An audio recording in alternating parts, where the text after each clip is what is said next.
बहुत पहले भारत के पूर्वोत्तर क्षेत्र में एक गांव था मिस्मा। वहां एक अनाथ मछुआरा रहता था ताराउन। एक दिन वह मछली पकड़ने गया। उस दिन मछली के स्थान पर एक नाग उसके जाल में फंस गया। दरअसल वह नाग नागलोक का राजा था। अपने पिता को जाल में फंसा देखकर नागकन्या घबराई। उसने सुंदर स्त्री का रूप धारण कर लिया। वह ताराउन के पास पहुंचकर बोली, यदि तुम मेरे पिताजी को छोड़ दोगे तो मैं तुमसे विवाह कर लूंगी। युवक मान गया और उसने नाग को छोड़ दिया। नागकन्या ने उससे विवाह कर लिया। ताराउन और नागकन्या का विवाह गांव वालों को नहीं भाया। उन्होंने विवाह की खबर राजा को दे दी।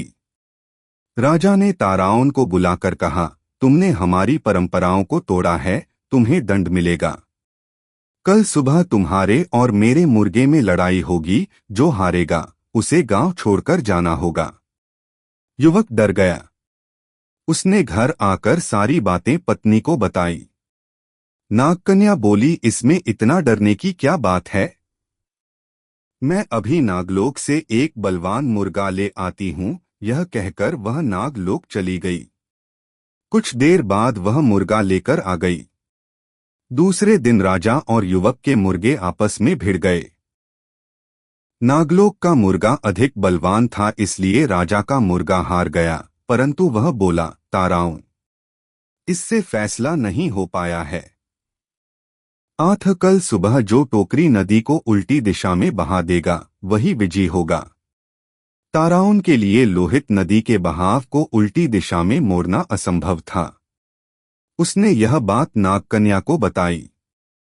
उसने पति को ढांढस बंधाया, डरो नहीं, मेरे पिताजी तुम्हारी मदद करेंगे। वह अपने पिताजी के पास गई। नागकन्या ने अपने पति की परेशानी बताई।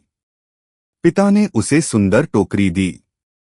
कहा, टोकरी को नदी में डालते ही धारा उल्टी दिशा में बहने लगेगी। नागकन्या अपने घर पहुंची। उसने ताराउन को सारी बातें बता दीं। ताराउन ने टोकरी नदी में डुबो दी। इस पर तुरंत नदी का बहाव उलटकर राजा के महल तक पहुंच गया। ताराउन खुशी से झूम उठा।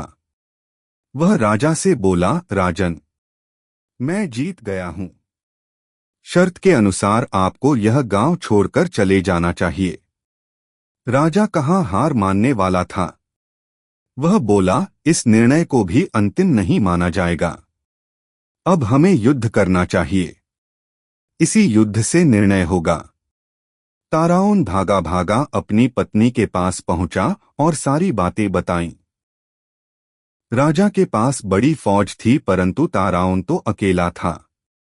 नागकन्या उसकी परेशानी सुनकर फिर नागलोक में पहुंची।